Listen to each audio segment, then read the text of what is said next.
India was among a slew of countries invited to join US President Donald Trump's controversial Board of Peace initiative on Gaza, which appears designed to sideline the United Nations and establish what critics describe as a parallel international body with ambition extending far beyond the Palestinian enclave. It is understood that New Delhi has not yet decided on whether to accept the invitation, with significant uncertainty remaining about how participation would work. The invitation letter describes the Board of Peace as the most impressive and consequential board ever assembled, which will establish as a new international organization and transitional governing administration. This language, along with the charter, has raised alarm bells about Trump's intention to create an alternative to existing multilateral institutions. According to the charter obtained by the Times of Israel, the preamble declares that durable peace requires pragmatic judgment, common sense solutions, and the courage to depart from approaches and institutions that have too often failed, and emphasizes the need for a more nimble and effective international peace-building body.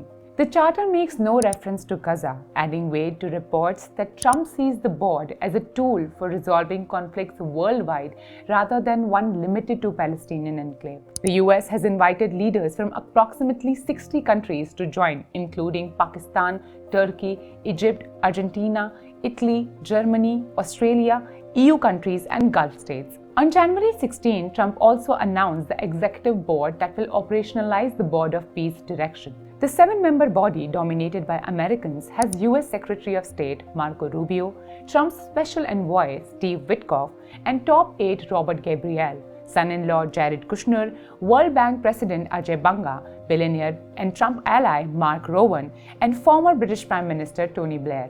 A separate Gaza executive board in a supporting role includes a wider roster of foreign officials. It comprises some members from the main executive board along with Turkish Foreign Minister Hakan Fidan, Qatari diplomat Ali Al-Tawadi, Egyptian General Hassan Rashid, Emirati Minister Reem Al-Hashmi, Israeli Cypriot billionaire Yakir Gabe, and UN Special Coordinator for the Middle East Peace Process Sigrid Kaag. Trump's peace plan was approved by the UN Security Council, though Russia and China abstained, citing lack of clarity on how the Board of Peace would function and whether it would lead to Palestinian statehood. The UN resolution authorized the Board of Peace to oversee Gaza at least until the end of 2027. Israel sharply objected to the composition of the Gaza Executive Board in a rare public break with the Trump administration. Prime Minister Benjamin Netanyahu's office said on January 17th that the announcement was not coordinated with Israel and runs contrary to its policy. Netanyahu instructed Foreign Minister Gideon Saar to raise Israeli opposition with US Secretary of State Marco Rubio. The inclusion of Turkish and Qatari officials on the executive board particularly angered Israeli officials. India's potential participation comes in the backdrop of Prime Minister Narendra Modi's enthusiastic backing of Trump's Gaza initiative. In October 2025, Modi endorsed Trump's Gaza peace plan 4 times within 24 hours, starting with a social media post and ending with a phone call to the US president. India has historically supported Palestinian statehood, but over the past 15 years has drawn publicly closer to Israel. During the Gaza war, New Delhi has voiced concern over civilian deaths while avoiding direct criticism of Israeli military actions. The board's unclear mandate, governance structure, and relationship to existing international bodies have made India's choice more difficult.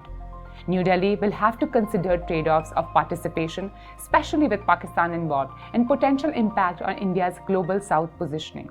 India will also have to assess the consequences of endorsing an arrangement that could perhaps weaken the United Nations by allowing a Trump-dominated body to supervise conflicts, an issue of particular sensitivity given India's own unresolved disputes with several countries. Read all the details in Devi Rupa Mitra's story in The Wire.